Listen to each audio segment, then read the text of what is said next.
Saturated fat is in the headlines again, with the government just releasing the official dietary guidelines for Americans. And in it, they kept the 10% cap on saturated fat. So we'll talk about that. And there was a lot to like about these guidelines too, though, as they emphasized the importance of protein, including animal-based protein. They reduced grains and sugars, and they also discussed a low-carb option for those with metabolic dysfunction and metabolic diseases like insulin resistance, type 2 diabetes, etc. You can watch our video about the guidelines to learn more, but some are concerned or confused maybe that there's a bit of a discrepancy to increase the allowance of animal protein, and they even talk about using butter and tallow as cooking fats, but still keep the 10% saturated fat restriction. I guess I see this a little differently because to me their message seems pretty clear. Saturated fat from minimally processed whole food sources, meat, fish, poultry, cheese, yogurt, especially in the setting of fewer carbs and sugars, really isn't harmful. And we have to realize that's very different from how we get saturated fat in a standard American diet. Now, there's still some work about interpretation and implementation, but this is a huge step forward. But it's not eat more saturated fat within the context of your standard American diet, right? It's improving the diet as a whole. But now let's rewind for a second to what really sort of stimulated me wanting to do this video. Prior to the DGA being announced, I did a video about a saturated fat study, a meta-analysis, that really failed to demonstrate meaningful clinical harm. And boy, did that get the comments going. Saturated fat is definitely a trigger in nutrition and the health scene as well. And I think much of that comes from a misunderstanding of what it is and what the research really says. So in this video, I'll do my best to address the science of saturated fat and the many comments we got. So make sure to watch it to the end to see if I address one of your concerns or questions. But first, let's jump to the conclusion, right? Here are my main points. We can't talk about saturated fat as one thing, as pizza and ice cream are very different than a grilled steak and full-fat plain yogurt, right? Yet most studies and dietary advice consider saturated fat one thing. And that's the part of the DGA talking points that I really like. It emphasizes real whole food sources. And the second point is we can't talk about saturated fat containing foods without also talking about the diet as a whole. And this relates to the first point in a way, but picture pizza, beer, and ice cream, right? Or eggs and bacon with pancakes and syrup. Or lasagna with a bunch of garlic bread, right? Those are a far cry from grilled steak with broccoli, bell peppers, and avocado, or full-fat Greek yogurt with strawberries and raspberries. There's a dietary matrix we need to consider, especially if that dietary matrix improves metabolic and overall health. So any discussion about saturated fat that doesn't consider these concepts is simply inadequate and not really helpful. So help me out. Why are so many people hesitant to consider that saturated fat from whole foods in the context of a low or lower carb diet is different than saturated fat with no regards to where it comes from or the dietary matrix? I don't understand. I guess people can be closed-minded regarding this crucial concept. So please comment and help me understand this. But as I said, most published studies don't consider these issues, unfortunately. Some do, which I will address. But what do we do with all the data that doesn't? We could just throw it all out, but let's not do that. Instead, I want to summarize the 5 main types of data as I see it. And by summarizing the data, I'm going to address, I guess, my favorite comment I often see, that the data against saturated fat is, quote, overwhelming, or the, quote, majority of the evidence demonstrates harm. But we really have to take the next step and ask ourselves, well, what kind of evidence? So let's go through the 5. The first is nutritional, observational, or epidemiologic studies. These are large population studies that track people's self-reported diets and relate them to heart disease or other outcomes over time. Many will show a weak association between higher saturated fat intake and increased cardiovascular disease risk, and yet some show no association with saturated fat and heart disease. But the key is that this is very weak evidence. Typical hazard ratios, or what you can think of as the effect size, are very small, around 1.1 to 1.4, which is minuscule. As a reference, smoking and cancer is around 15 to 20, not 1.2. The strengths of these studies, though, are their large sample sizes, the long follow-up periods, and studying sort of real-world eating patterns. But those strengths just can't be overcome by the weaknesses of heavy confounding variables like smoking, exercise, income level, healthcare status, and many more, and the healthy user bias. People avoiding saturated fat often do many other healthy behaviors. Plus, there's poor dietary measurements, food frequency questionnaires, recall bias, and as I mentioned in the beginning, they fail to distinguish food sources like steak and pizza, or pastries, so forth. So the bottom line is these studies are good for generating hypotheses, but not for making causal claims.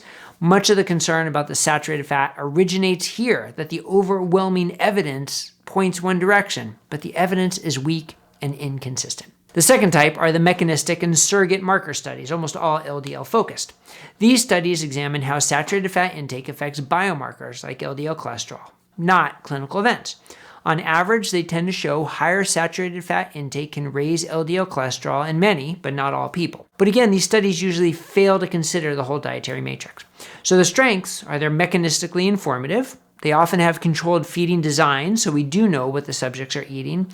And they're useful for understanding biology, right? The fact that eating saturated fat can downregulate LDL receptors on the liver. But the weaknesses that we have to consider is LDL is a risk marker, not the disease outcome.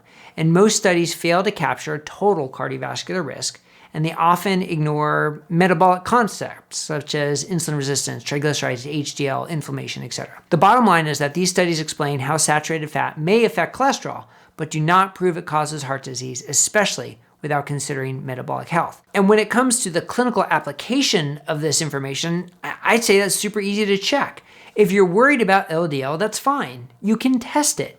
And even better yet, you can test a comprehensive cardiovascular risk. We don't have to guess. So if you're worried about saturated fat containing foods, you can measure the effect they have on your blood work. That's easy. The third study are randomized controlled trials of saturated fat reduction. These are trials where participants are assigned to either reduce saturated fat or not, often replacing it with carbohydrates or polyunsaturated fatty acids, PUFAs. Now, these studies tend to show modest LDL reductions with little or no reduction in all-cause mortality, cardiovascular mortality, and mixed or neutral effects on heart attacks and strokes. But the biggest weakness of these studies is the follow-up period. They're usually about 5 years long. But since coronary disease is a slowly progressive disease, the studies may not be adequately powered to detect a difference. But in a way, that comes back to the study design, right? When research designed these studies, they try to enroll enough people at high enough risk so that the study will have enough power to detect a difference. But yet, they often don't. So they often are underpowered. And that kind of leads this circular discussion about how impactful these studies are. But one area where randomized controlled trials do show a weak signal is when you replace saturated fat with carbs, there's no difference or even a worsening of heart attack risk.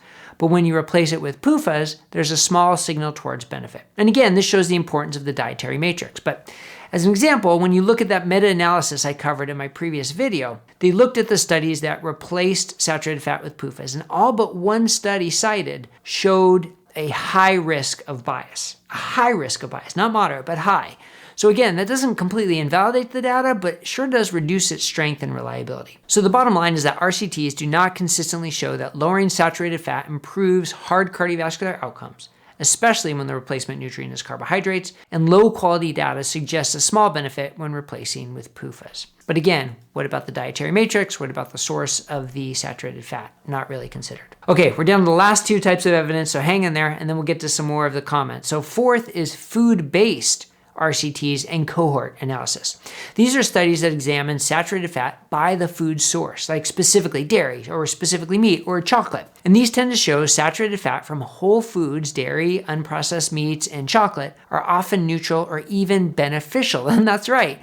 Many dairy studies show a small signal of decreased cardiovascular risk. Now, this isn't proof, but it makes it real tough for it to be harmful if there's fewer events. Now, on the flip side, highly processed foods containing saturated fat and refined carbs tend to show harm. So these studies capture some of the food matrix and therefore may be the most relatable to real-world impact. They tend to still be mostly observational cohort studies with fewer of the RCTs, but they emphasize the health effects depend more on the food and the dietary context than on the just absolute grams of saturated fat. And finally, the last type of evidence worthy of mention are low carbohydrate and ketogenic diet trials.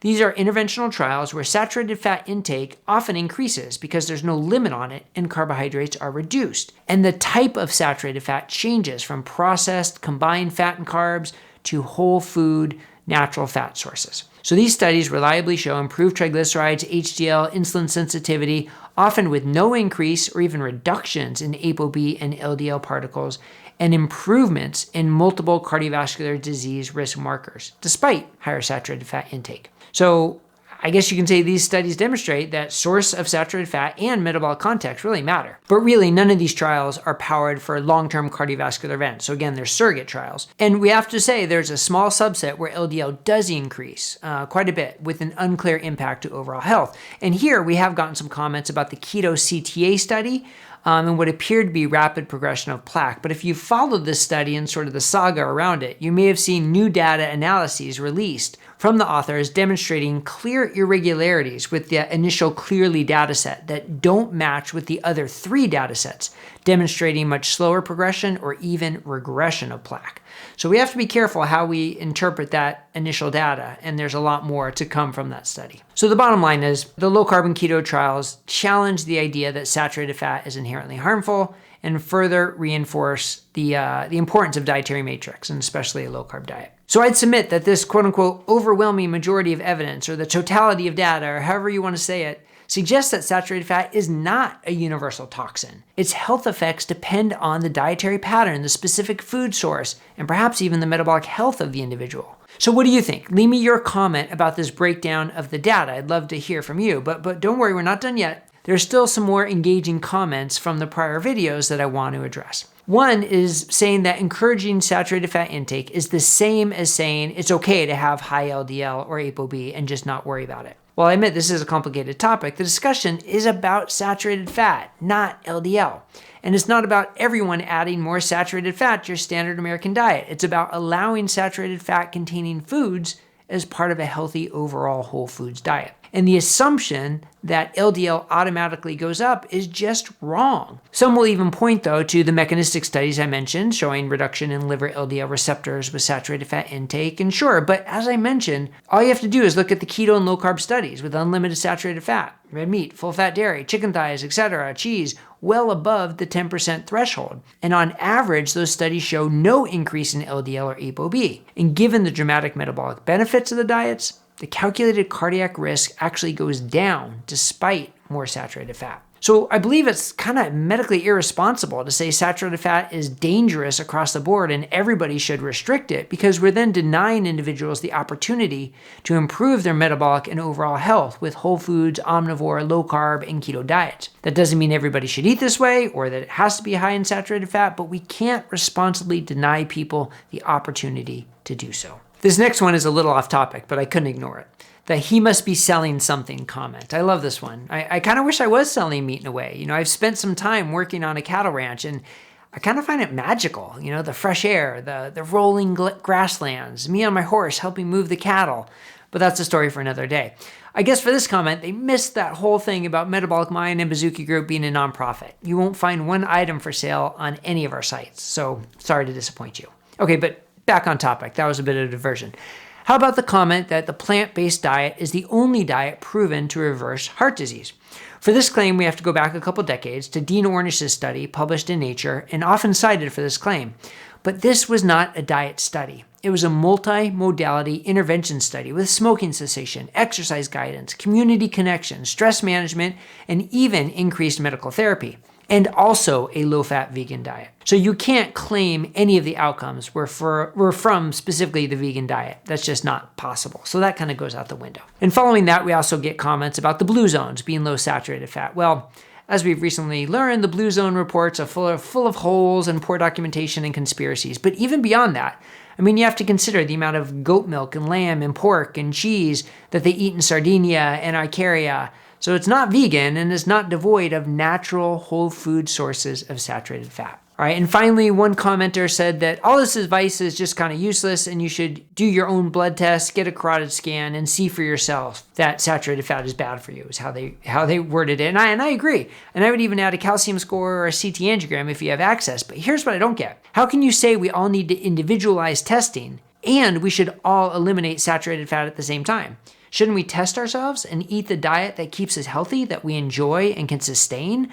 I agree with promoting individualism, but I don't think you can do that and at the same time make blanket restrictions with such weak evidence as everyone should reduce all saturated fat. So again, it comes back to my initial question of why are so many people hesitant to consider that saturated fat from minimally processed whole food sources in the context of a healthy, low or even lower carb diet is different than saturated fat from highly processed foods combined with refined carbohydrates or an overall unhealthy dietary matrix. I just don't get it. So in light of the new dietary guidelines, let's elevate the conversation beyond the superficial saturated fat is good or bad, and instead realize the important details of human nutrition and how they apply to our health. Okay, that was longer than I expected, but I hope it was helpful. I tried to cover as much as I could, but please let us know what you think in the comments. I probably didn't cover everything, but I thank you for watching. I'm Dr. Bret Scher. I will see you here next time at Metabolic Mind, a nonprofit initiative of Bazooki Group. Thank you for watching. If you want to see more, check out these recommended videos. Also, if you haven't already, don't forget to subscribe to our channel to stay up to date with our content and help us expand the movement. And if you want to sign up for our newsletter, access our resources, read the latest research, or check out the Think Smart framework, click here to visit our website. See you on the next video.